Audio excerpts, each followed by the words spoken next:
Ukraine's METEOR missile could break Russia's glide bomb tactic. Don't stop till you get enough. Sorry, I was just listening to Michael Jackson on Spotify. A couple of years ago, I made a video arguing that F-16s might be Ukraine's best answer to Russia's glide bomb problem. It was my second video on YouTube, and it went viral at the time, back in late 2024. The argument was reasonable at the time, but there's a better answer now.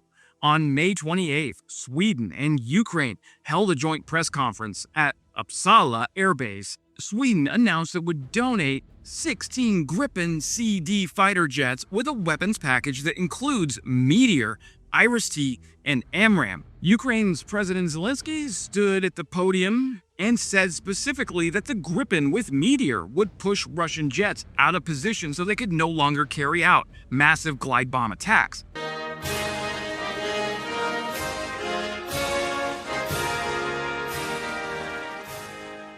That framing is kind of a big deal because Zelensky wasn't talking about air superiority as an abstract concept. He was talking about a specific Russian tactic that has been tearing through Ukrainian cities, power plants, and frontline positions for 2 years. And he may be right. Let me show you why. Hey friends, I'm Wes O'Donnell, defense journalist, Army infantry, and Air Force veteran, and some asshole just sent me a message telling me my salute was wrong in my videos. I said I was a soldier, I didn't say I was a good soldier. Besides, I wasn't the old guard, I actually worked for a living. So, I hope you guys feel the need for speed because we're talking about Gripens and METEORs today. Let's start with the numbers because they're important.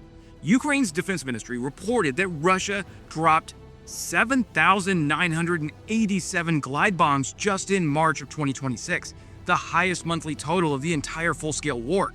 That's more than 1,500 above the previous record set in February. As of early June, UK Defense Intelligence and Astra data put Russia at more than 200 fighter sorties per day, and between 180 and 250 glide munitions launched daily, depending on weather. Zelensky has described the current weekly rate at roughly 1,500 bombs. In a single week in May, Russia launched over 1,300 guided aerial bombs, alongside more than 3,000 strike drones and 74 missiles that killed 52 people and injured 346. That's an industrialized air campaign with the accuracy of a vending machine and the ethics of a hostage taker.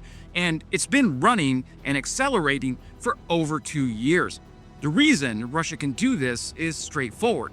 Su-34s and Su-35 aircraft launch from well behind Russian lines or occupied territory, sometimes 70 to 100 kilometers from the front. The glide bombs, equipped with JDAM-style navigation kits, glide the rest of the way on their own. And Russia has an enormous Soviet stockpile of these dumb bombs that they can convert. The aircraft never enters Ukrainian air defense coverage. Ukraine can try to intercept the bomb after release, but intercepting a fast-moving glide bomb after it's already in the air is expensive and difficult and requires using air defense systems Ukraine can't afford to burn on every one of those 250 daily inbounds. Ukraine has gotten better at disrupting this. Electronic warfare can foul the guidance system of some bombs after release.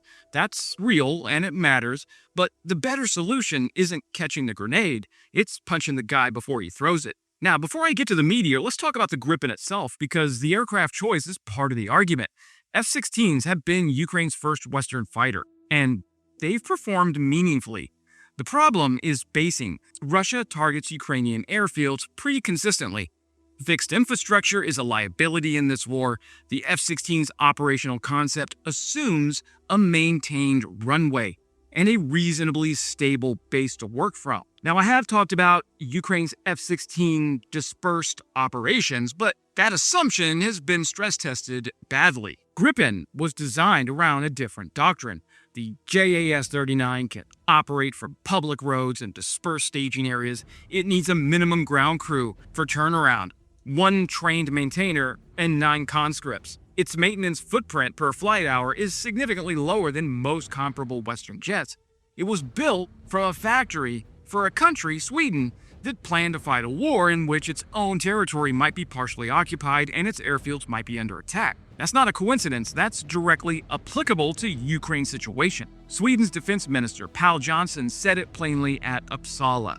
Ukraine is now building air power with Swedish fighters. The CD donation addresses urgent needs with the aircraft that are operationally ready and deliverable in 2027. Then, Ukraine's EF purchase, Gripen EF, gives Ukraine a path to a more modern, more sustainable fleet over the following decade, with ambitions of 100 to 150 total Gripens over time. Training of Ukrainian pilots and technicians is already underway. The weapons package is listed as may consist of METEOR, AMRAAM, and IRIS-T, which is diplomatic hedging language, but Ukraine's Deputy Chief of Staff, Pavlo Palisa, confirmed on Facebook that the first batch comes with METEOR. Zelensky said the same thing directly at the press conference.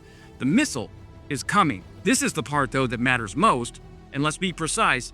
The AIM-120 AMRAAM, which Ukraine's F-16s are already flying, uses a solid-fueled rocket motor that burns out early in the missile's flight. After burnout, the missile coasts ballistically toward the target. That means as range increases, the missile's energy bleeds off. Its maneuverability decreases, and a target aircraft has a genuine chance of outrunning or outmaneuvering it. At super long range, the threat is real, but manageable if you know it's coming. METEOR uses a ramjet motor that continues producing thrust throughout the engagement. It doesn't coast. Its energy is sustained from launch to impact. This gives METEOR a significantly larger no-escape zone, the area of sky from which a target aircraft can't maneuver or accelerate out of the engagement envelope, regardless of what it does. Against an Su-34 holding altitude 80 kilometers behind the front while loading and dropping glide bombs, METEOR's no-escape zone extends the threat radius in a way AMRAAM simply can't match. Fabian Hoffman in Defense News called the Gripen CD with the METEOR, quote, probably the best realistic capability Ukraine could get to counter Russian glide bombs before launch. That's a precise assessment from a credible analyst, not best possible aircraft or total air superiority, but best realistic option for this specific tactical problem. Now let me stay with the geometry for a moment, because on AWACS, my job was working on the radar system, making sure it was fully mission capable, and that radar system was used to track where aircraft were, how they were maneuvering, where they were heading, and building an understanding of what they were about to do before they did it. The Su-34 glide bomb profile, an aircraft holding at altitude well behind the engagement zone, releasing a weapon and immediately turning away, is exactly the kind of track I spent years helping people watch variants of. And the thing you learn from that seat is the missile is the symptom. The aircraft is the disease. If you can only react after the weapon releases, you're always playing defense in someone else's timeline.